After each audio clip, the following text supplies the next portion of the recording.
consulting firm. We've been in business for 28 years. We've processed more than 2 million profile results, and we have more than 20,000 clients worldwide. We're headquartered in Tampa, Florida, and we provide behavioral assessment tools that are used in the employee selection process, also used for employee retention and engagement. Small businesses have a world all their own. A lot of times they can't afford to have a dedicated HR department who's versed and trained in how to select and retain top talent. That's one of those areas that we really assist with. We provide them with client advisors that help them navigate through some of those processes. We can help them in writing their job descriptions. We can assist them in writing their job postings to make sure that they're attracting the appropriate type of individual for their position. And then our advisors also provide service work on the back end, helping them consult with the results of the assessment and identifying which is the best fit for their specific positions.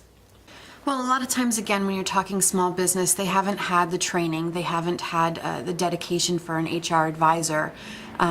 Working with small businesses, we really help to boost their confidence because we provide them with an objective tool that takes the guesswork out of it. We provide them with an objective tool that helps them to make the decision on who's going to fit best in their role, not only for the specific job demands, but also basing it on their own top performers, the management that they currently have in place, and by comparing that candidate to their existing culture. Whenever we talk small business, they have different pains than large businesses where maybe they can afford to have panel interviews in large groups, where they can go through a 4-interview process so that they really get a strong feel for that candidate. Quite often with small businesses, that's not something that they have the means for or the time to allow an input into their hiring process. So knowing that they have an objective tool to integrate into that interview, resume check, skills research, background checks, things like that that are attainable, that are within their financial budgeting, really helps them to make a better, stronger, more accurate, more objective decision. We also do provide client advisors to work with them so that they have somebody as a resource to bounce ideas off of, somebody that they can discuss potential tenure, potential career paths with. The first concern is hiring the wrong person, and that affects their confidence. They've gone through, they've followed their protocol, they followed their practices, they did a phone screen, they brought somebody in and they met with them, and they wowed them. They were sold by their gregarious nature, by their authentic communication styles, and then they've brought that person on, they've paid the onboarding process, they've paid for the training, they've paid the benefits, and then it turns out in 30, 60, 90 days that person walks away from the position. That is a huge shaker of confidence. You feel like you've taken the right steps and you've put forth the right effort, and then somebody leaves you in the lurch, essentially. The other thing that we hear is the one that got away. A lot of times we invest our time, we do the right steps, and we take the right tools with us into this venture, and we bring somebody on and they're fantastic. They're a perfect fit for the job. Everybody in the department likes them. They're our top producer, but they're the one that got away, which means that our top competitors have lured them out of our own culture and into theirs. And that doesn't happen all the time just because of financial means or gain. A lot of times, most often, employees don't leave a position simply because of the tasks or the finances attached to it. They leave because of management style and culture. When there are discrepancies in those areas, it really disintegrates all of the work and effort that we've done to implement the right candidate. More often than not, those are the two issues that I hear about that shake their confidence. A lot of times when you're working with smaller businesses and startups, essentially they need guidance. Just like any person who's putting together a business plan needs to sit down and outline. We work with them on the front end to make sure that they have an established plan of attack for new hires. That means providing them with a strategic plan that they can follow, starting with here's how you go through and review your candidate pool. Maybe start off with a pre-screener.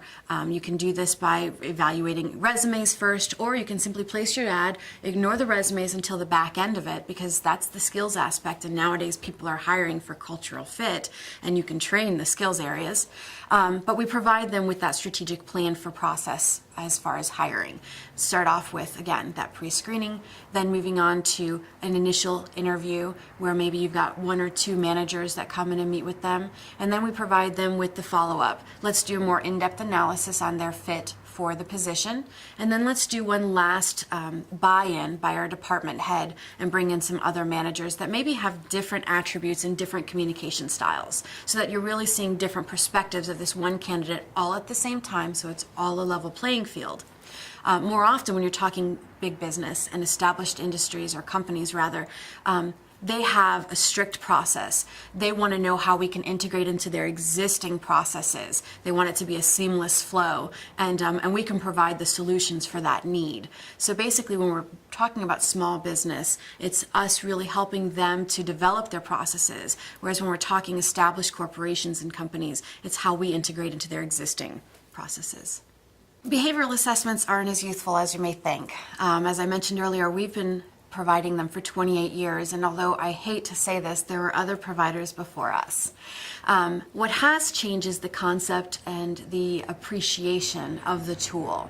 As technology has grown, we are coming to greater understanding that yes, a computer program can give me unbelievable insights about the human being that's sitting in front of me now. In the past, that wasn't always accepted, it wasn't always understood, and it certainly wasn't always agreed with. And so what we're really seeing now is a transition from people who see this as just something that you want to spend money on, or that we want you to spend money on, to a tool that's actually objective and can be implemented into my processes to make me a more effective hiring manager, to make my business much more productive and valued. That's really the change that we're seeing in regards to the history and where we're at now. Now, as we continue to move on, you're going to find that companies are implementing more and more and more objective tools to make this process more streamlined. When we interview people, a lot of times we are led with our gut, and we look for an interpersonal connection, we look for something that we have in common. The problem with that is, as hiring managers, we aren't often looking for people just like us to do the positions we're hiring for. And it's important that we are understanding of the objectiveness of tools such as behavioral assessments and other mechanisms that are used for the hiring process. Because I don't necessarily want 5 of me working in my department. It's not necessary. There'd be too many chiefs and not enough Indians. But what I need to know is, how do I identify those people who are going to fill in my gaps, those people who are going to be complementary to me? And as technology has grown, we're becoming more and more dependent on tools, on internet, on having things quickly to ascertain those types of things that take out the gut instinct and the gut decision. And so I think as we continue to move forward with technology and continue to automate more processes, you're going to find more and more use of the tool. Luckily for us, it's already gained in its acceptance for accuracy and validity. When I'm working with a small business, the first approach that I take is to have them analyze the past and where they've had some issues that maybe they could correct, or where they can identify some inadequacies. So first we want to step back and see, what did we pay for recruiting? What did we pay for job placements? What do we pay in our onboarding fees and in our training and benefits? It's important for them to understand the value of a good hire versus the cost of a bad hire. Whenever we look at matching candidates with a specific position, not only are we comparing them to the job demands and saying, okay, this is a natural fit for this person, we're comparing them to the management that's in place and to the specific culture of that department. The benefits of doing that mean that we have employees that are here for longer tenure, that are more successful, less stressed in their specific positions, therefore more effective and more productive. The importance of that is having employees that want to be in their positions, that are happy with their employers, that want to stay and aren't so easily lured away. Whether it be somebody who could pay a little bit more for their rate or their salary, when they feel like they've got one-on-one attention from their managers, or like they're a part of a company that cares about them as an individual, they're more inclined to stay. So honestly, identifying and assessing the costs of a bad hire versus the investment of a good hire. Nowadays, technology is fantastic. Our assessments are streamlined. It's all web-based. It takes literally 30 seconds to send an assessment to your candidate. The assessment itself takes 10 to 12 minutes for your candidate to complete. So it's a very brief window of time. It's very little investment for them on the front end, and yet they can see it as this person really cares about what I need. This person really cares about the best way to manage me. And so luckily, technology is so streamlined nowadays that our clients are able to go online, send out the assessment to their candidate, view their results instantaneously with some products. Other products have a 3-hour turnaround. Those are our customized, comprehensive reports. But once again, it's all a matter of just logging into their web-based system and viewing those. We also act as a storing house for their results. So again, technology is an amazing feature that we're able to offer, and any good assessment tool really should be integratable in that capacity. Behavioral assessments are used for many purposes. Primary function, first and foremost, is usually in the employee selection process. You want to make sure if you're using a behavioral assessment that you are using one that is validated for the selection process. Many firms out there are utilized for employee retention and considered to be unbiased and judgmental or non-judgmental on existing staff, but haven't been verified as all of those criteria for new hires. So that would be the first thing to think about. And when you use them for selection, that's one of those questions to ask your vendor or supplier. But beyond that, behavioral assessment should be handed off then to the hiring manager, to the person who's going to be working with that employee day in and day out, because it's going to offer them insights such as the best way to communicate with that employee, the best way to manage them, the type of structure that they're going to be looking for from their supervisor. It's going to provide them with motivational techniques, basically helping to take away the guesswork. So I don't have to find out, okay, is this person respond better to public praise, or is this person respond better to having a hands-off manager? It gives you those insights right from the beginning. So we're going to use the assessment to make our hiring decision, and then we're going to use the assessment for management and coaching insights. Beyond that, it can also be used at employee appraisal time. So if you're looking for developmental opportunities and you want to look with this client or this employee and take that perspective and say, where do you want to go within our company? What positions are appealing to you for your future growth? The assessment is going to help you to identify those growth opportunities so that it's not necessarily just somebody saying, oh, I think I want to do this, or I want to get into this field, or I want to move to this department. You have a really firm objective identification that, yes, this is in line with what this person is looking for as far as growth potential and progress. Beyond that, it can also be used in exit interviews. When you sit down and review with that person areas that they were possibly challenged in, or when you're identifying reasons that maybe supervisory matches or cultures differed, again, using that assessment tool to help identify and tweak your criteria for your next new hire. So it's really a tool that can be used from the very immediate application process all the way through somebody's exiting of the company. Human profiling is a very strong term. Oftentimes you're going to hear people call it behavioral assessments. It lends itself to be much more well received. Profiling is nothing more than identifying the natural behaviors and instincts of a person, but it can be a little fearful to hear that term.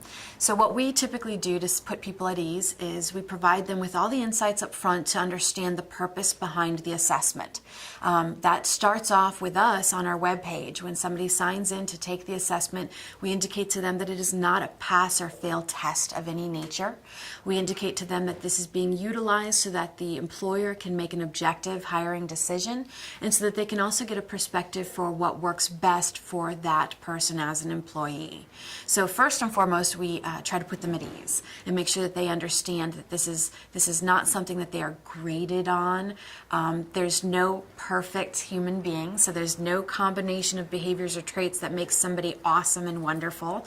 Every person and personality out there has strengths and challenges, and so what we help to identify, in one way that we move past that fear of profiling, is by making sure that people understand that we want to know what their strengths are so that we can implement as much of that in their duties as possible, and we want to know upfront what their challenges are so that we can proactively address them.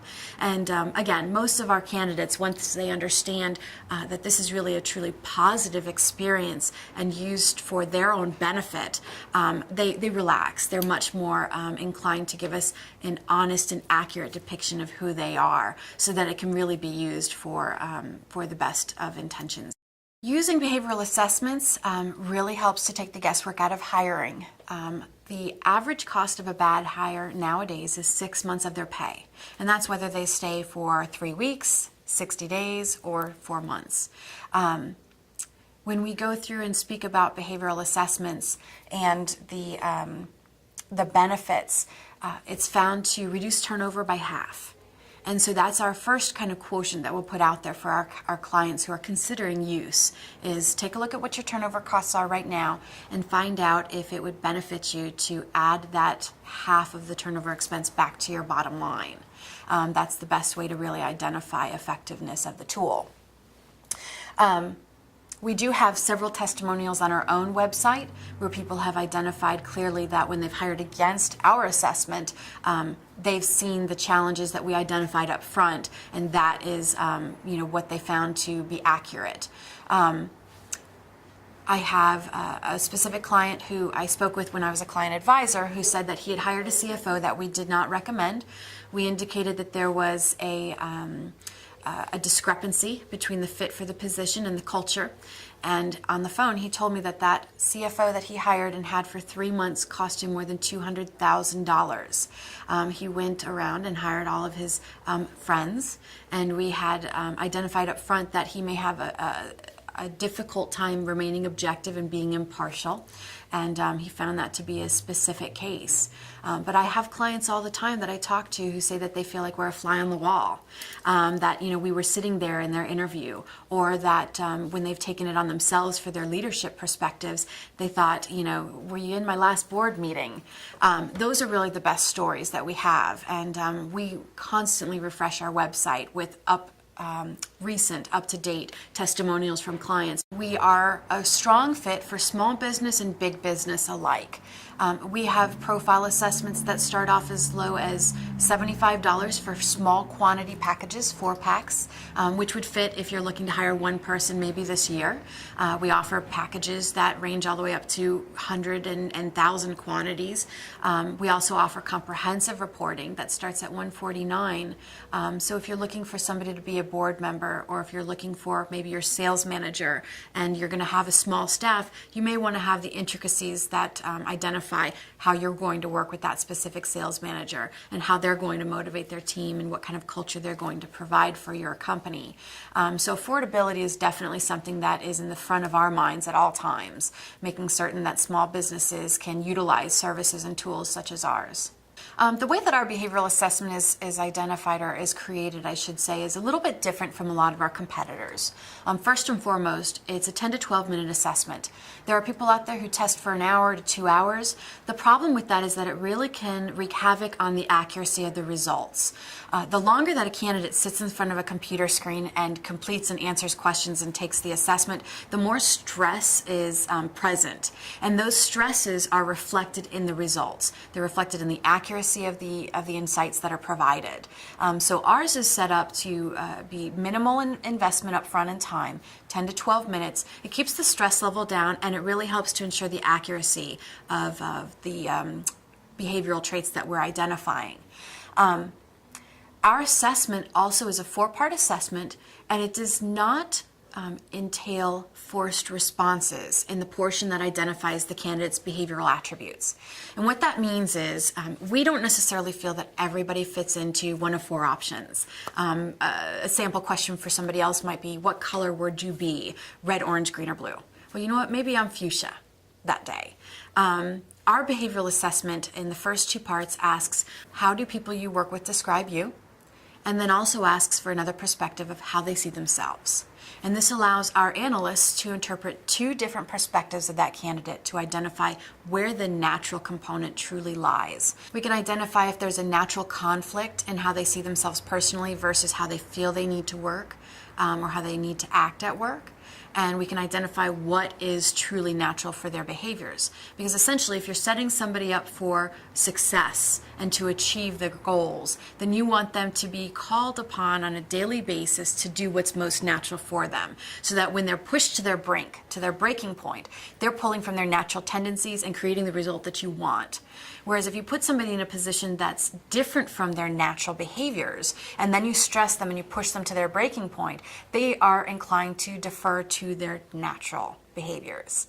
If that's different from what your position calls for, then you're not getting the best of them in those moments when you need it the most. So when we look at that, our process is really much more streamlined to get an accurate depiction of the person, because we're not tying them into this little box and limiting their responses. Parts 3 and 4 of our assessment identify the cultural fit. And so that is an option A or option B process, where somebody is either going to be on one end of the spectrum or the other. And we did this purposefully. It's hard when you're looking and working with a company and maybe a boardroom full of people who are trying to identify their culture, to give them 5 different options or steps. It's hard to get a consensus from the group on that point as to what their culture provides. So we kept it nice and simple and efficient. Are you providing management that's a cheerleader, or are you providing management that offers analytics? Are you, we go through and we identify those aspects. And so that cultural fit is much more honed in and exact and concise. It takes out some of that, again, subjectivity. Once the assessment is completed, our client gets notification that the employee or candidate has completed the assessment. They log into their client-based website and they're able to view their results from there. It takes that handprint or that necessity for interaction out of the equation up front, if that's what they're looking for. But it's our clients who determine at what point in time they utilize the assessment. So some people may want to use it up front for pre-screening. Some people may want to use it once they've narrowed down their candidate pool to maybe their top 3 selections. But essentially, as long as they're using it consistently at the same stage in the process for all of their candidates for that specific position, then they're also within EEOC compliance, which is also another big thing for us. We do everything we can to make sure that our clients are working within those guidelines. But the process is nice and easy for our candidates. It's brief, it's non-restricting, and it really allows us to get a clear and accurate depiction of who they are.